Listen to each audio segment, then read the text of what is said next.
ಬಿಜಾಪುರ ಜಿಲ್ಲೆಯ ಸಿಂದಗಿ ನಗರದಲ್ಲಿ ಬಾದಾಮಿ ಅಮಾವಾಸ್ಯೆಗೊಮ್ಮೆ ನಡೆಯುವ ದೇವಿ ಚೌಡೇಶ್ವರಿಯ ಜಾತ್ರೆಯು ಬಹಳ ವೈಶಿಷ್ಟ್ಯಪೂರ್ಣ. ಆ ದಿನ ತಾಯಿ ತನ್ನ ಉಡುಪನ್ನು ಧರಿಸಿ ಮುತ್ತಿನ ದಂಡೆಯನ್ನು ಮುಡಿದಳೆಂದರೆ ಅದನ್ನು ನೋಡುವ ಕಣ್ಗಳ ಭಾಗ್ಯವೇ ಭಾಗ್ಯ.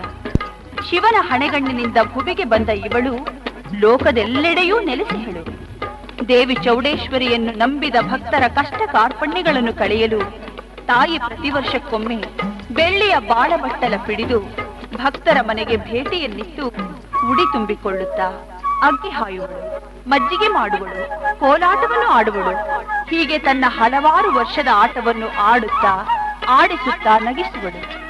ಈ ಅವತಾರ ಸಿದ್ಧಿಯನ್ನು, ಅಮೋಘ ಮಹಿಮೆಯ ನಿಧಿಯೇ ನಮಗೆ ದೊರಕಿದೆ ಎಂದು ಆಕೆಯ ಭಕ್ತರು ಕುಣಿದಾಡಿ ಹಾಡಿ ಸಂತೋಷ ಪಡುತ್ತಾರೆ. ಈ ಧ್ವನಿ ಸುರುಳಿಗೆ ಸಾಹಿತ್ಯ ಬಸವರಾಜ ಕುಂಬಾರ ಸುರಿ, ಸಂಗೀತ ದೇವೇಂದ್ರ ಕುಮಾರ್ ಮುಧೋಳ್. ಇದು ಅಶ್ವಿನಿಯವರ ಕೊಡುಗೆ.